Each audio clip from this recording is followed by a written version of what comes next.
आप सभी का स्वागत है आपके अपने चैनल यूजीसी नेट स्पॉटलाइट में। मैं आयुषी आज आपके लिए एक बहुत इंपॉर्टेंट वीडियो लेके आई हूँ और ये जो लास्ट 45 डेज हमारे पास हैं इनमें किस तरीके से आपको सारी चीज़ों को मैनेज करना चाहिए और क्या आपके पास भी थोड़ी सी जो है उलझनें आ रही होंगी, और अगर आप यूजीसी नेट क्वालिफाई कर लेते हैं बट जेआरएफ तक नहीं पहुंच पाते हैं तो क्या चीज़ें हैं जिनकी कमी रह जाती है, उनको हम लोग आज डिस्कस करने वाले हैं।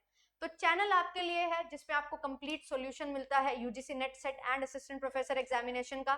बढ़िया तरीके से आप लोग अपनी तैयारी कर सकते हैं, हमारे साथ जुड़ सकते हैं। रेगुलर 3 बजे आपके लिए मैराथन्स में लेके आ रही हूँ और अभी रिसेंटली मैंने 10 मैराथन ली हैं जिसमें मैंने कंप्लीट 10 यूनिट को कवर करवाया है, unit 1 to unit 10 and top 50 topics की सीरीज भी इसी में है।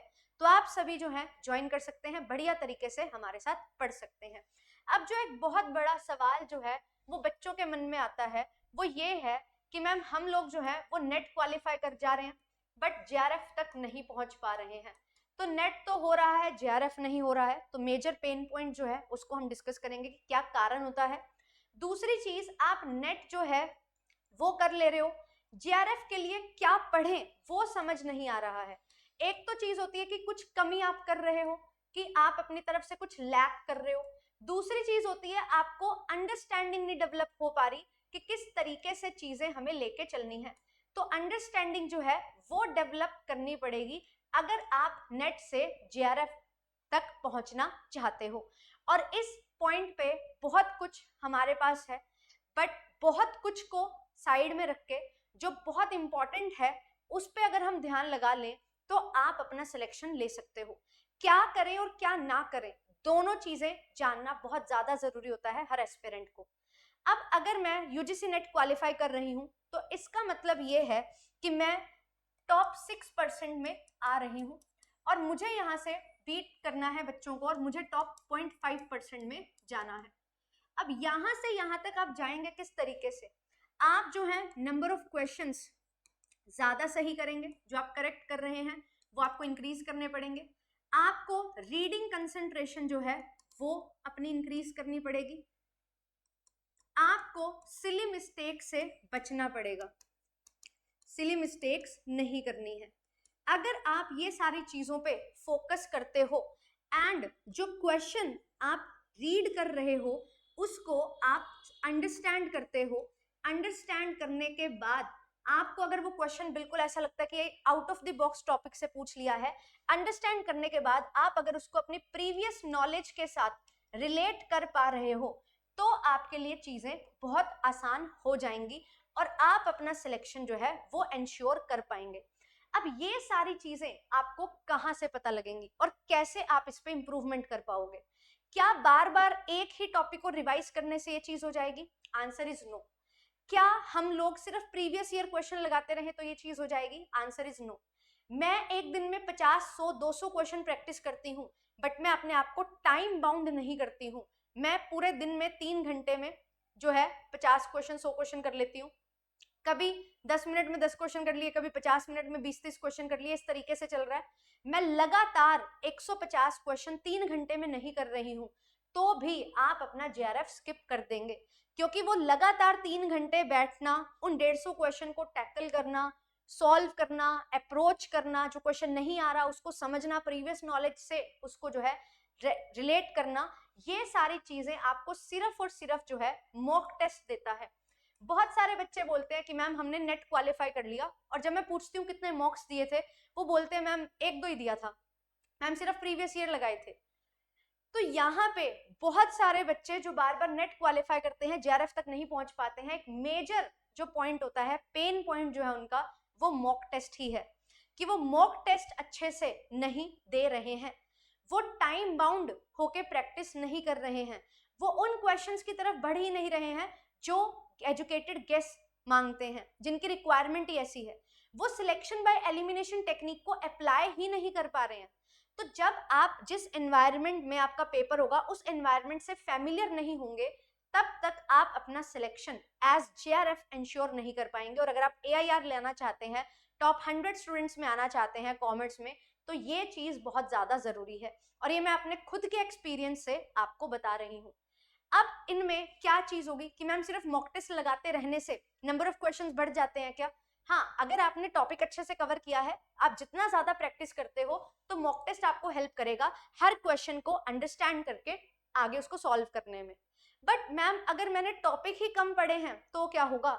अगर टॉपिक कम पढ़े हैं तो आपको पहले टॉपिक पे भी काम करना पड़ेगा।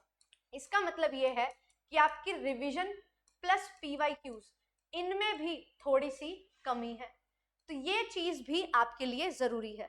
तो सबसे इंपॉर्टेंट चीज तो है अपने मॉक टेस्ट इस पॉइंट ऑफ टाइम पे, जब हमारे पास 45 डेज बाकी हैं, तो 45 डेज में you have to make sure कि आप 8 से 10 मॉक टेस्ट जो हैं वो जरूर लगाएं। एंड नॉट जस्ट पीवाईक्यूज, ये एक्सपेक्टेड मॉक टेस्ट होने चाहिए। और क्योंकि एक्सपेक्टेड मॉक टेस्ट होने चाहिए और जेआरएफ अड्डा ने आपके लिए जो है complete mock test series launch कर दी है, आप लोग मॉक टेस्ट ले सकते हैं। कॉम्बो पैक आपके लिए बेस्ट रहेगा। 2000 रुपए की इन्वेस्टमेंट आपको आपका जेआरएफ दिला सकती है, जो आपको हर महीने 40,000 रुपए स्टाइपेंड मिलेगा जब आप पीएचडी में एनरोलमेंट ले लोगे। और अगर आप जेआरएफ कर रहे हो तो डेफिनेटली आप अपने पीएचडी प्लान कर रहे हो, इसीलिए आप जेआरएफ करना चाहते हो, तो ये इन्वेस्टमेंट आपको हेल्प करेगी आपके ड्रीम तक पहुंचने में। तो ये चीज आपको ध्यान में रखनी है। और अगर आप मॉक टेस्ट अटेम्प्ट करते हो फिर भी इंप्रूवमेंट नहीं आ रही है, तो वही यहाँ पे क्या होगा, रिवीजन और प्रीवियस ईयर क्वेश्चन, जैसा मैंने बोला यहाँ पे कुछ कमी तो नहीं हो रही है, तो इसके लिए आपको क्या करना पड़ेगा, इसके लिए आपको मॉक टेस्ट को एनालाइज करना पड़ेगा। बहुत सारे बच्चे जो बार बार नेट करते हैं वो क्या नहीं करते, वो मॉक टेस्ट को एनालाइज अच्छे से नहीं कर पाते। मॉक टेस्ट दिया, जितने मार्क्स आए उसको देख के खुश हो गए या उदास हो गए, हो गया, ऐसा नहीं होता है। हर मॉक टेस्ट में आपको 20 से 40 क्वेश्चन मिल सकते हैं जो आपके गलत हुए होंगे। अब इन 20 से 40 क्वेश्चन को आपने समझना है, आपने इनका कॉन्सेप्ट समझना है, इनको अपने नोट्स में ऐड ऑन करना है और इनको फिर अच्छे से रिवाइज करना है। क्योंकि जब आप जो क्वेश्चन गलत कर रहे हो उसको भी रिवाइज करोगे तो ऑटोमेटिकली आपके नंबर ऑफ क्वेश्चंस जो है वो और ज्यादा करेक्ट होना शुरू हो जाएंगे।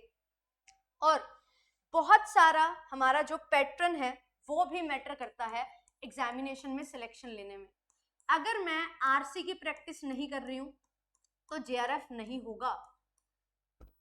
अगर मैं मैच द कॉलम की प्रैक्टिस नहीं कर रही हूं इन क्वेश्चंस की, मैं मल्टीपल सिलेक्शन ऑप्शन की प्रैक्टिस नहीं कर रही हूं, ठीक है, तो यहां से मेरा जो है टाइम वेस्ट होगा पेपर में टाइम वेस्ट होगा। तो आपको इसकी प्रैक्टिस करना बहुत ज्यादा जरूरी है। असर्शन रीजनिंग के क्वेश्चंस अगर मैं प्रैक्टिस नहीं कर रही हूं तो क्या होने वाला है, तो मेरी कॉन्सेप्चुअल अंडरस्टैंडिंग जो है उसको मैं चेक नहीं कर पाऊंगी।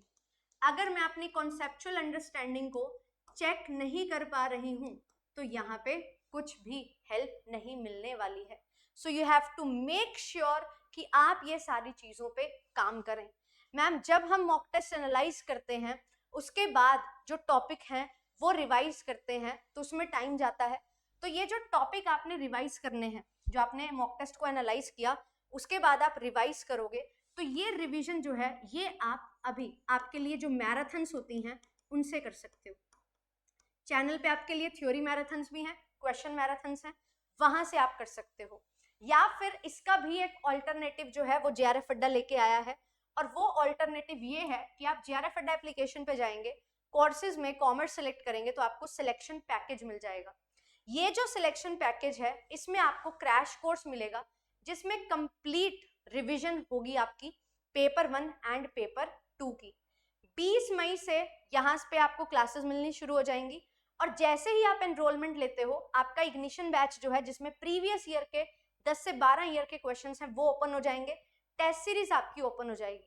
तो आपको सिर्फ अगर ऐसा लगता है कि सारी चीजें हैं सिर्फ टेस्ट सीरीज पे काम करना है तो टेस्ट सीरीज ले लो, और अगर आपको लगता है कि नहीं मुझे तो प्रॉपर रिवीजन भी चाहिए, मुझे प्रीवियस ईयर भी एक बार चाहिए, तो आप सिलेक्शन पैकेज ले सकते हो।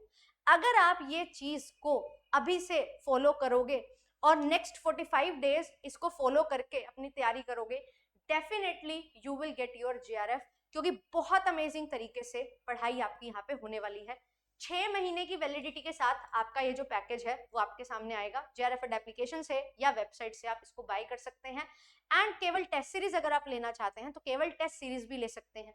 बहुत ज्यादा फर्क नहीं है, 10 साल के प्रीवियस ईयर क्वेश्चन और क्रैश कोर्स एडिशनल 1500 रुपए में आपको मिल रहा है। तो ये एक बेस्ट ऑफर है जो JRF अड्डा की तरफ से आप सभी के लिए लाया गया है रिवीजन के लिए। तो आप थोड़ा सा इन्वेस्टमेंट इसमें करते हो तो आपके रिजल्ट्स बहुत अमेजिंग होते हैं। बस ध्यान ये रखना है, जैसे जैसे जो टीचर करवाएगा वैसे वैसे उसको डेली करना है, रिवाइज करना है, मॉक टेस्ट देने हैं। क्योंकि अगर आप एक पैटर्न के थ्रू नहीं चलोगे तो फिर रिजल्ट नहीं आएगा।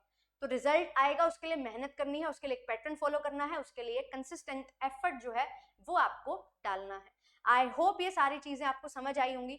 और आज का ये सेशन जो है वो इसीलिए था ताकि मैं आपको बता सकूं, समझा सकूं। एंड एक बहुत इंपॉर्टेंट सेशन लेके आ रही हूँ टॉप इंपॉर्टेंट टॉपिक्स का फॉर पेपर 1 एंड कॉमर्स। तो पिछले 5 से 10 साल के ट्रेंड के अकॉर्डिंग टॉप इंपॉर्टेंट टॉपिक्स आपके साथ मैं डिस्कस करूंगी, जिसमें आपको ये पता लग जाएगा कि हाँ ये टॉपिक्स मस्ट टू डू हैं, इनसे ही मेजॉरिटी 70 to 80% पेपर बनता है और वहीं से हम अपना सिलेक्शन ले सकते हैं। राइट, तो चैनल को सब्सक्राइब कर लीजिएगा एंड बेल आइकन प्रेस कर लीजिएगा सो दैट आपको सारी क्लासेस जो है ऑन टाइम मिल जाएं एंड बढ़िया तरीके से आप लोग हमारे साथ जुड़ सकते हैं। अच्छी खासी तैयारी जो है वो आपकी यहाँ पे हो जाती है। कंप्लीट चैनल पे कॉमर्स एंड मैनेजमेंट के लिए भरपूर कंटेंट आपको प्रोवाइड किया गया है। See you all in the classes. Thank you so much.